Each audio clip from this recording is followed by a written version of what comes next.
Good morning, customers, collaborators, competitors, closest friends and contacts, warriors and whiners, snowflakes and soldiers. I think I just hit the whole population. I've got a really important and personal message here for you today. The last 6 months or so, I was waking up at 3 a.m. sharp with the most uneasy feeling I can tell you in my body that I've ever had for a consistent, number of months. And I started making some adjustments to my business and my personal finances and all kind of stuff. I don't know where that was coming from, but I really felt like shit was going to hit the fan in a major way. And look, it really has. December and November, I was making some changes to my whole situation with where I was going to be working, what I was going to be doing, the messages I was going to be delivering, the people I was going to be in front of, and how to restructure that. And then had some stuff happen mid-December, which completely turned that upside down and upended. And January was the best month my business has ever had after a total regrouping I had to do around Christmas. And bonuses were paid out and everybody's super happy and the direction of everything was really looking fantastic. And this month will be probably the worst month in the history of my business. Now, I've been doing this since 1992, had my own company since 1999. And if you can only just appreciate a little bit on how that would play out on you, it's not easy. Now, if you're somebody who's not been affected too much by this, if you have a pension job, a salaried kind of a situation, if you're in a company that's really not in an area that's really affected much by this, or if you're a student, like you actually might be happy about this. You're thinking, you know what, another month or 2 or 3 months off would be great. If you're self-employed like me, particularly in the niche of the business that most of my revenue stream comes from, this is catastrophic, obviously, because I run an event business and my primary customer base is automotive dealers. Now, I'm very grateful for some properties that I have and some cash flow that's providing and assets and all that other stuff and passive income. But you know what? It's not the same as having a business that's, pumping on all cylinders to the level that it was just, a couple of months ago. So I'm always talking about myself. Now, you don't know any numbers there. You don't know if I'm talking $1 million or if I'm talking $1. What I want you to appreciate is that I fully realize this.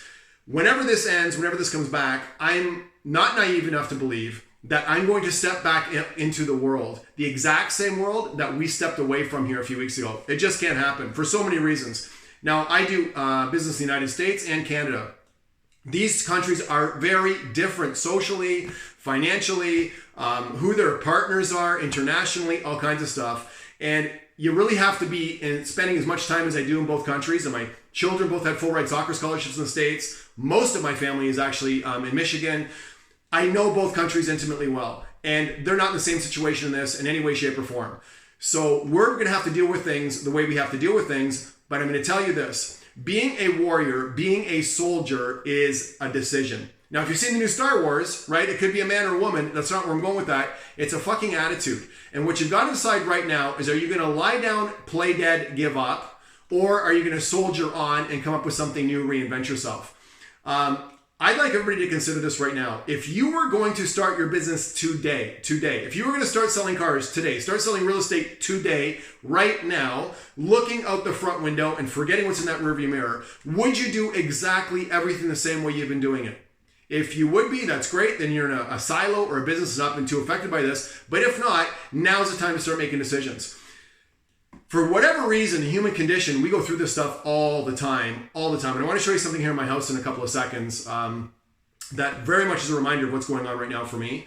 But if you were in Mongolia 10,000 years ago, and if your tribe had a tradition where you had to trek off by yourself and leave your family and everybody behind, my friends, you'd have to adapt to that or you would die.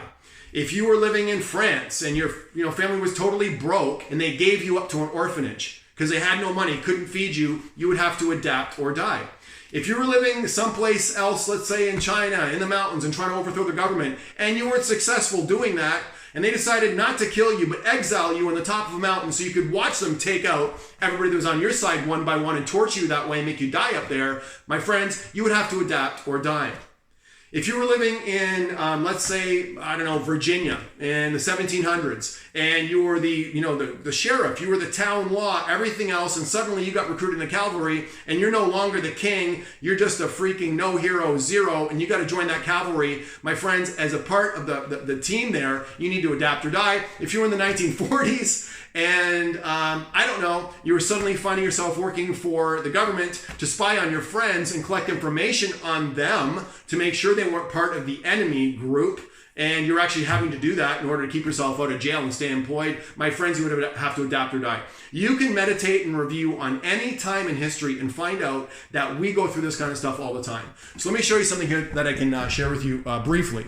In my dining room, much to the angst of my family, I have a 1933 classic solid oak dining room set that was my grandmother's. This was the only piece of furniture she had in the house. Now, when I was small, I was asking myself, why are there 5 adults and 3 children in this home? It's because we had no money. Everybody's trying to survive on pensions and on, very low income jobs.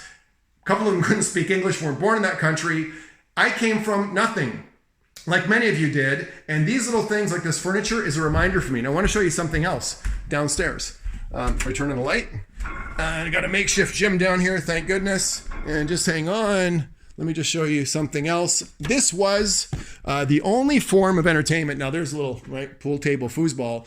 This was my grandfather's form of entertainment right there. That was it. That was his access to the world. There's marks on it where my mother would say he would try to hit her and her brother with a cane, his cane, and miss them. And you can actually see the scratch marks where the cane missed them and hit the radio. So that tells you a little bit about the alcoholic kind of violent sort of guy my grandfather was for my mother. And this, God bless her soul, that was the only source of income for her entire family because her husband wouldn't work and couldn't work. She would work for her brother that was a head tailor at Simpson's, which is no longer open. And she would basically slave away in that little sewing machine to make an income for her family. My friends, it's never easy. The game is not supposed to be easy. So stop thinking that it is. What I want you to also do is stop lying to yourself. When you're in a position like me where you have to look through that front window and decide what you want to do and realize financially or perhaps professionally, it's never going to be the same again. And you know what? At some level, it's going to go back to the way that it was. But in a lot of ways, it isn't going to. And I've had a lot of, very good clients that have got great relationships and I consider to be good friends cancel services recently, saying, they're going to come back, and they may or may not. They might decide to go off to competitors, and I'll get those competitors, businesses when they try to cycle off and get a change. But I respect what they're doing, even though I don't like it, because it affects me personally, because they've made some decisions for themselves, their families, and their businesses. So here we are right now. Decision time. Snowflake or soldier, warrior or whiner. Pick a team. And I think we have to start talking in these terms because this is basically what we're faced with. Now, moving forward, whatever happens, happens. I'm going to say that again, but start right now thinking that if you were entering the workforce today, so if you're an employee for a company, where would you work? What would this look like? And what skills would you need? Can you use this downtime and turn it into some uptime so you're better prepared when things turn back on? And if you're going to keep your current career, your business, or your job, what skills are you going to have to learn to make yourself successful? We are retooling our sales processes. I've got all the material there that I've taught forever in terms of how to deal with this and start selling cars virtually and doing F&I virtually and managing virtually and dealing with this environment because it's coming, like it or not. And this is really going to prompt a change socially, financially, and economically, and probably internationally. But I don't know where it's going. I don't have a crystal ball, but I'm picking an attitude right now. Soldier, warrior, and we're hearing it together. So either, step up or step away, my friends. Take care, and we will see you soon.